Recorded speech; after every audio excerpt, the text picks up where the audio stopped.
Operation tiger नंतर आता operation तुतारीची चर्चा आहे. राष्ट्रवादी काँग्रेस शरद पवार पक्षाचे खासदार अमोल कोल्हे, डॉक्टर अमोल कोल्हे यांनी असं म्हटलंय की समजा जर महायुतीकडून ऑफर आली तर विचार कर.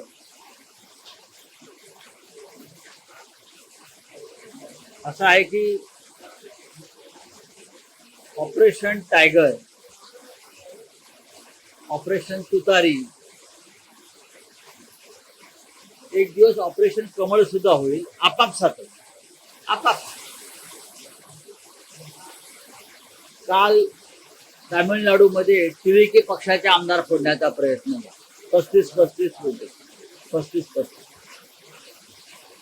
पश्चिम बंगालमध्ये तृणमूल काँग्रेसच्या आमदारांनी खासदारांवरती हल्ले सुरू आहेत. या देशाचं राजकारण इतक्या खालच्या पातळीवर नेऊन ठेवलं आहे भारतीय जनता पक्षाने की भविष्यामध्ये हे सांगावं लागेल की या देशात केव्हा तरी लोकशाही होती.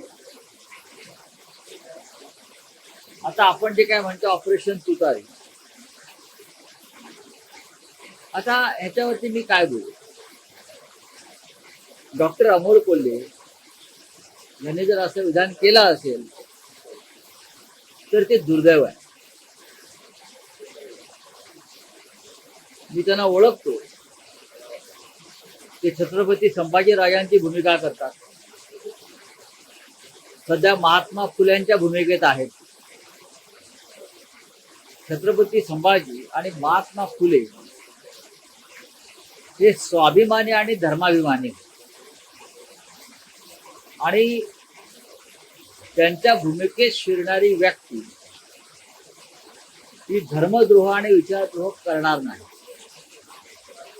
याची माझ्यासारख्या त्यांच्या चाहत्याला खात्री वाटते. महायुतीचा जर त्यांनी भूमिका मांडली असेल तर महायुतीमध्ये कोण आहे? महायुतीमध्ये धर्मद्रोही आहे, रामद्रोही आहेत ना. राम मंदिराच्या दानपेट्या लुटणाऱ्यांच्या पक्षात कोणी जाणार आहे का?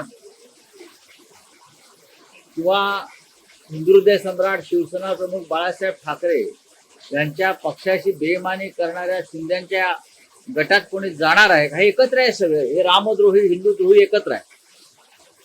त्यांच्यामध्ये जाण्याचा विचार जे करत असतील किंवा जे गेले आहे त्यांना सुद्धा इतिहास धर्मद्रोही, हिंदुद्रोही आणि रामद्रोही म्हणून त्यांची गणना केली जाईल.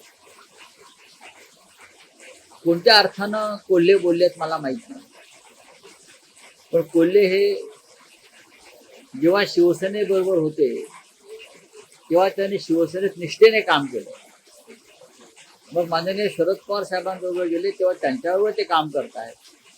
आणि कोल्हे ह्यांना निवडून आणण्यामागे त्या भागातल्या हजारो शिवसैनिकांची मेहनत आहे.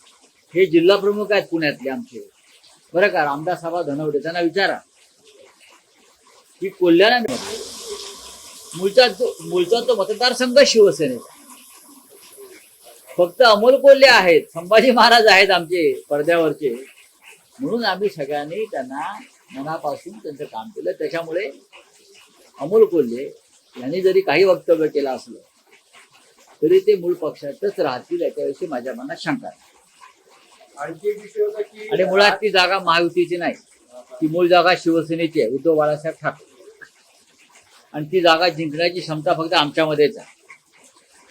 का बरोबर ना? हा, आमचा साधा शिवसैनिक सुद्धा ती जागा जिंकू शकेल असा तो मतदारसंघ आहे.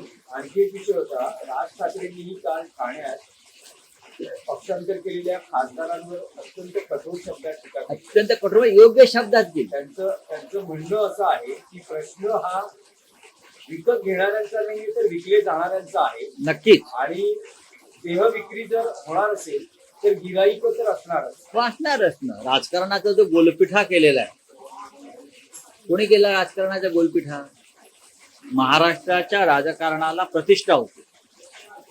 महाराष्ट्राच्या राजकारणाला एक विचार प्रवाह होता.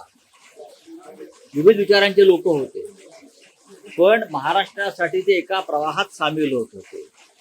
मग यशवंतराव चव्हाण असतील, यशवंतराव मोहिते असतील, बाळासाहेब देसाई असतील, वसंतराव नाईक असतील, वसंतदादा पाटील असतील आणि दुसऱ्या बाजूला एन डी पाटील असतील, हिंदुहृदय सम्राट बाळासाहेब ठाकरे असतील, मधु दंडवते असतील, मधु लिमये असतील, जॉर्ज फर्नांडिस असतील, सगळ्या विचारांचे लोक एकत्र यायचे आणि राज्य आणि देशाचा विचार करायचे. आज तसं आहे का? आज फक्त जी वकवक सुटलेली आहे सत्ताधाऱ्यांना पक्ष फोडण्याची, ऑपरेशन करण्याची, एक दिवस यांचं ऑपरेशन कधी होईल त्यांनाच कळणार नाही. आता मी जर काय अगदी परखड बोललो तर म्हणा संजय राऊत शिवी देतो, पण ज्या भाषेत जी भाषा एखाद्याला कळते त्या भाषेत बोलणं गरजेचं असतं. नंतर DNA एकदा टेस्ट करावा लागेल या सगळ्यांचा, हे खरोखर यांच्या अंगामध्ये महाराष्ट्राचं रक्त आहे की नाही, त्या भेसळ आहे. ऑपरेशन तुतारी करताय, मग ऑपरेशन आमचं पक्षाचं टायगर बिगर हे नावं देऊ नका ऑपरेशनला. हे लांडगे आहेत, हे कोल्हे आहेत आणि बेसावत ठेवून तुम्ही अशा प्रकारची कामं करताय सत्तेचा वापर करून. यात कुठलं शौर्य आहे? राज ठाकरे जे बोललेलं आहे त्यात त्यांचे योग्य आहे, दोन्ही बाजूने आहे ते. माल विकायला तयार आहे ना, माल विक्रीसाठी आधी तयार केला जातो. सचिन अहिरांचं काय झालं? सचिन अहिरांचं काय झालं? इकडले जे आमचे खासदार आहेत त्यांना फोडल्याचं बक्षीस म्हणून त्यांना उपसभापती केलं.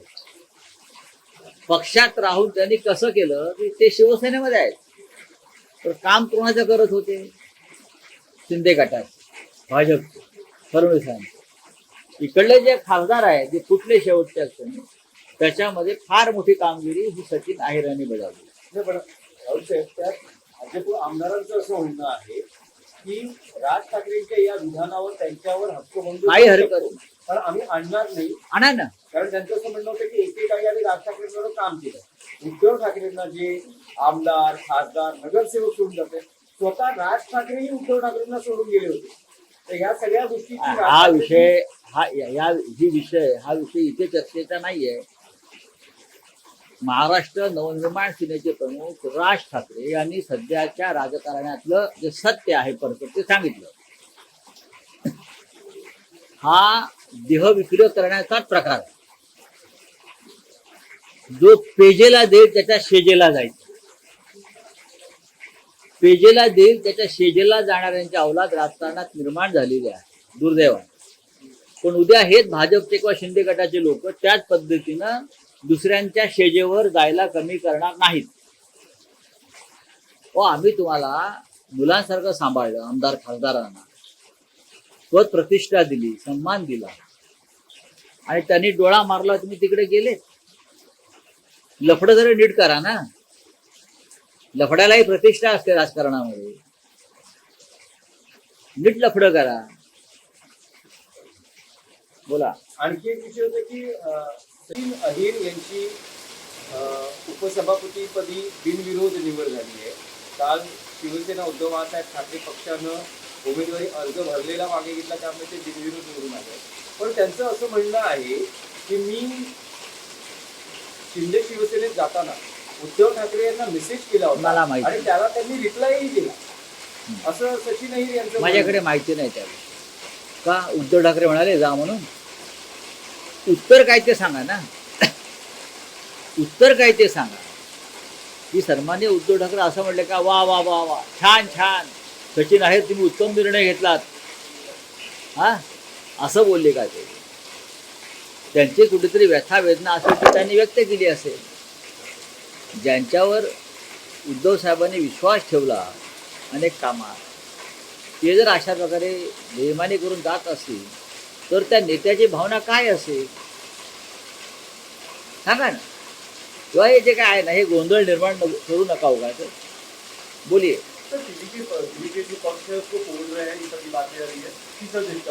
अभी मुझे तो लगता है एक दिन अमित शाह जी और मोदी जी एक साथ बैठकर दोनों को पूछेंगे चलो मैं तुमको फोड़ता हूँ तुम मुझे फोड़, बाकी कोई बचेगा ही नहीं ना फोड़ने के लिए पार्टी। दोनों ही फोड़ेंगे एक दूसरे को। बीजेपी फोड़ देंगे, इतनी नशा है पार्टी फोड़ने के लोगों में, कुछ बचा ही नहीं तो अपनी पार्टी फोड़ देंगे ये लोग। 35 करोड़ का खेल वहां हो गया तमिलनाडु में। 15 विधायक टीवी के पार्टी के तोड़ने की कोशिश की सरकार गिराने की। ये लोगों को चैन नहीं है, ये लोगों को नींद नहीं आती। अगर किसी को नहीं तोड़ा एक दिन तो उनको नींद नहीं आती। क्या कर सकते हैं? देश का लोकतंत्र इतने स्तर तक नीचे गिरा है। कभी आने वाले पीढ़ी को बताना होगा कि इस देश में कभी लोकतंत्र था। विपक्ष इसमें कुछ कर नहीं रहा है, कुछ क्या नहीं करना? विपक्ष क्या करेगा?